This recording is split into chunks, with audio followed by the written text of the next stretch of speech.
Ayun mga ka-John Lars, mayroon ako nasundan dito. Mga riders, nasiraan niya tayo itong isang to.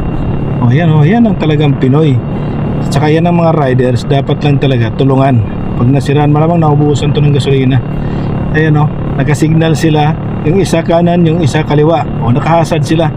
Kaya nandito naman tayo nakasunod. Maghahasad na lang tayo para alalayan natin tong dalawa. Nasiraan itong isa, kawawa naman ito. Buti na lang mabait itong isang rider na to. Hinarangan pa. Hinarangan pa ako ng isa. Mabait itong isang riders na to. Nagsubok na rin ako ng ganyan, pero hindi ako marunong masyado. Hindi ako marunong magganyan tatadyakan dyan.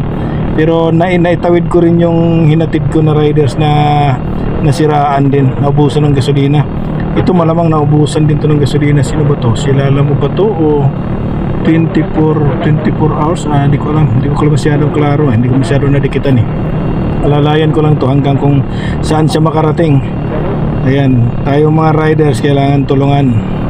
Kahit sino pa yan nasisiraan, kailangan natin tulungan. Dahil kawawa naman pag nangyari sa atin yan, kawawa tayo. Hindi tayo makakarating sa paroroonan natin. Yan, nilalalayan lang niya hanggang sa kung saan malapit ito.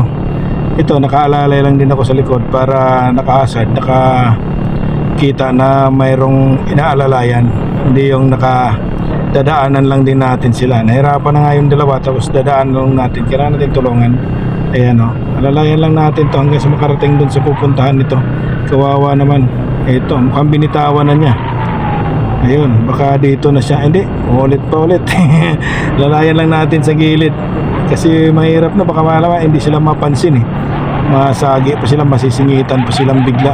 Ayan, ganito lang talagang mga buhay riders. Ako ay pauwi na rin naman sa bahay dahil gabi na.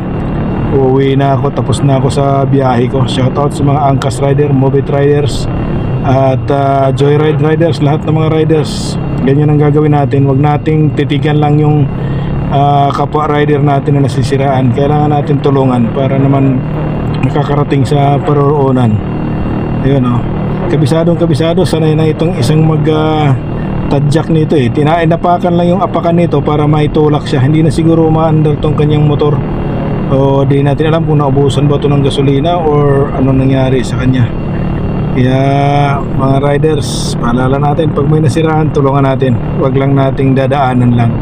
Kasi pag nangyari naman sa atin yan, tapos mayroong kapwa riders, dadaanan tayo, masakit sa loob natin, di ba? Ganun lang ang labanan.